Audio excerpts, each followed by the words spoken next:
All right, so this really shook the country, and we all know that story. Joining us to talk about this on the program is the chairman, the Association of Community Pharmacists, Lagos Chapter, Mr. Olabanji Obide. Thank you very much for joining us on News Across Nigeria.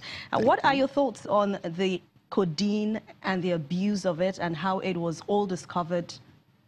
Yes, the issue of codeine containing cough syrups abuse is not something that is just happening now. It's been with us for years. But it's just that it took the BBC undercover report to blow it to the open. In the actual fact, we've actually, at ACPN, of which I'm the chairman, we've actually raised the issue about this for close to over 3 to 5 years now. I remember at one time when we paid the XYDG of NAFDAC, that's the Dr. Paul Oyi, a courtesy visit, we raised the issue of how drugs, including codeine, were being sold at every nooks and crannies of Lagos by people who are not supposed to do it. But surprisingly, the knowledge of this was, he did not have the knowledge of that and nothing was done. And I think the ineptitude on part of the regulator to do the right thing is what is staring us at face now. The issue of the codeine containing cough syrups are not hazardous. They are not bad. They're actually supposed to take care of dry cough to reduce the stress from unproductive cough. But because of the codeine content it contains, people tend to take it in a very high dose. And when this is done, it gives some kind of euphoric feelings. And that's why it seems as if they know it's all over the place about its abuse.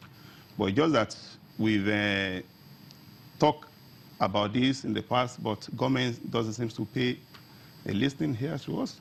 Okay, but what parts of the country is this really prevalent? We saw it coming most from the northern part of the country, but you also said that you noticed it in Lagos. Yes, so where exactly in Nigeria is this? It's actually everywhere, but I think it's more prevalent in northern. And do you know why?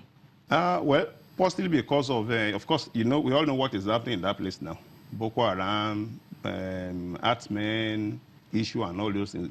I believe they take these drugs to get high, so that they can perpetrate the crime that is currently going on there. So that, in a way, might have accounted for why it's more prevalent there. But generally, it's everywhere. But now the steps taken shows there are various steps taken to ensure that this stops. But why weren't the steps taken before now? Did it have to take the BBC telling us about this in our own country? That is the issue we are talking about, about the ineptitude on part of the regulators. Because by the convention, Narcotic Convention of 1961, of which that treaty is of which Nigeria is a signatory, there are certain steps that are supposed to be taken by regulatory agents, which of course is NAFDAC. That is to ensure that those drugs are properly regulated and accounted for. What kind of steps are you talking about? Like I'm aware there is a limit to which each company is giving, that you should not go beyond this based on the needs. And when you grant permit and authorization to companies to produce these drugs, you are supposed to go there to do to check what they are doing. They produce these drugs, but do they really find out where those drugs are sold to? So these are the issues. If our open drug markets are put to be the major source where these people get these drugs, So and it takes BBC reports to get them to do what is right. But banning, as it were, is not even the solution. That was going to ask that. What we are clamoring for is that they should increase the spate of regulation they are doing, because it's waking up and just banning it will more or less make the acquisition cost of the drugs to even increase, because now you suddenly wake up and say you ban. You are not talking about how to do recall of the ones already in circulations. Companies that have been given permits and authorization they may have cartons of this in their warehouse. We are not talking about to recall those ones. Pharmacies have some stocks, and even in the open market, there are cartons, thousands of cartons in that place. Sure. Those ones are not being mopped up. What the ban will succeed in doing, more or less, is that it's going to enable the people who are selling it, indiscriminately, to increase the price. And people are addicted to it, obviously, who won't mind to pay any amount to get it. Now, did the NAFDAC do the right thing by shutting companies involved in this? When the shutdown came, a lot of people were saying, was that the right thing to do? Well, to the extent of doing their investigation says they might be right. Because not that they are not shutting those companies down on account of producing fake drugs. They are two different things. Codeine containing cough syrups are not fake. But I think they shut them down basically to do audits, to find out information, look at their records. And then these are things that they ought to have even been doing in the past. So it's okay. But now they have opened them. Though for various infractions committed, I think they were fined. Yeah, true. So which is obviously going to serve as a deterrent to other companies. But beyond that, NAFDAC and other regulatory agencies that are involved, should collaborate, and they should do what they're supposed to do on time to ensure that the life of citizens are not being endangered. Because banning it, again, is like denying people who ordinarily will need this particular drug to take care of their health. Deny them that right. And of course, health is a form of human rights.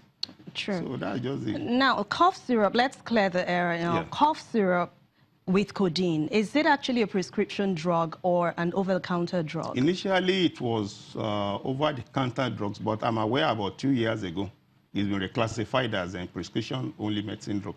And how many people actually did that, made sure that you have to prescribe this drug before you take it? Yes.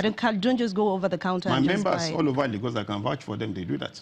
Was that done across the country? Of course, yes. But certainly, out of every 12 disciples of Jesus, one.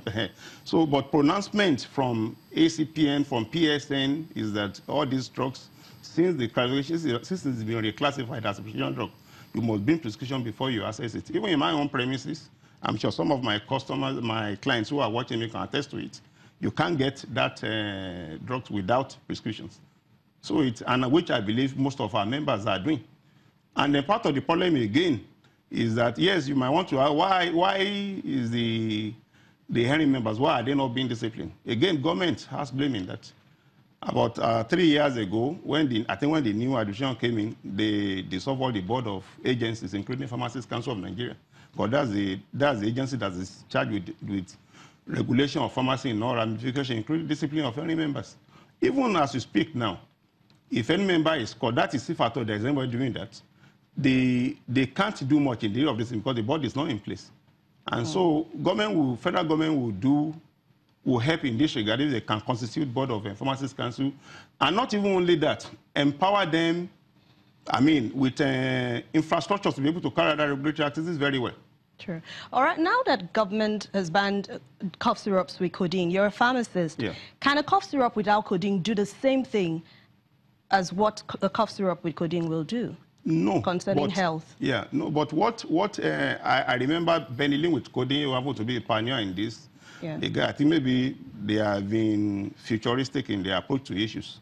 So they've changed their own activity to dextromethorphan, which is a lesser opioid with lesser addictive properties. Yeah. So that one is being used. That one can be used without any problem for now.